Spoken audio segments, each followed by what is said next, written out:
Salam semangat para penikmat semangkuk salad. Di depan pintu gerbang rumah kami ada tanjakan kecil yang kalau hujan atau pas lagi basah, tanjakan ini cukup licin.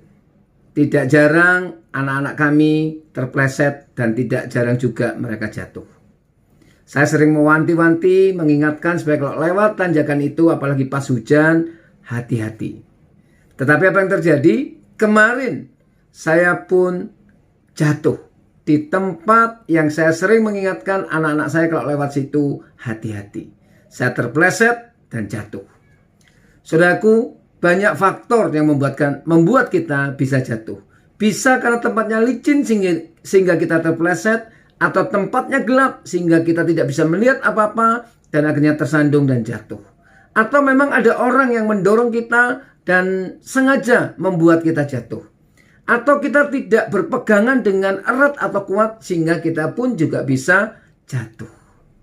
Saudara yang terkasih dalam kasih Tuhan Yesus Kristus, siapapun bisa jatuh karena banyak faktor yang membuat kita jatuh. Bahkan dalam perjalanan iman kita, sekalipun kita menjadi orang yang percaya sungguh kepada Tuhan Yesus Kristus, tetap ada kans dan ada kemungkinan kita jatuh.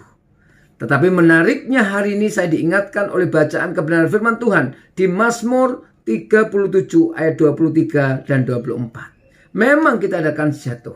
Tetapi mari kita lihat good news yang diceritakan oleh pemazmur. Mari kita membaca Mazmur 37 ayat 23 dan 24. Yang berbunyi demikian.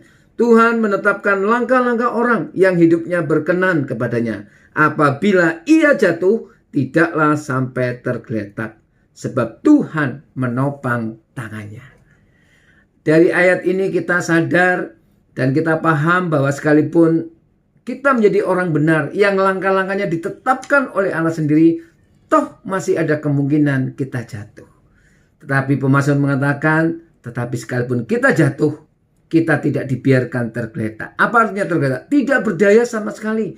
Tetapi sekalipun kita jatuh, kita masih ada kemungkinan untuk bangkit kembali dan semangat kembali. Kenapa?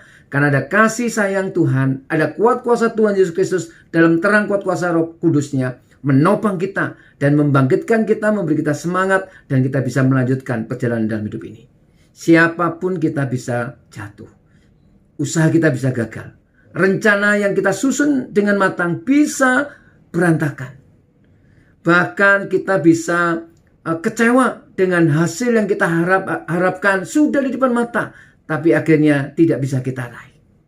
Bahkan sekalipun kita sudah percaya sama Tuhan, kita masih ada kemungkinan berbuat salah, berbuat celah, membuat hati Allah terluka. Karena apa? Karena dosa-dosa kita. Karena kita masih hidup dalam kedagingan, dan itulah yang membuat kita jatuh. Tapi percayalah, Tuhan tidak pernah membiarkan saudara sendirian dan tergeletak. Dia akan menopang kita dan dia akan mengampuni segala dosa dan salah kita. Dia akan membuat kita bergairah kembali dan punya semangat kembali untuk melanjutkan kehidupan ini. Tetap percayalah kepada Allah yang menyertai kita dan percayalah pada topangan tangan kuat kuasa Allah yang perkasa itu. Tuhan Yesus memberkati.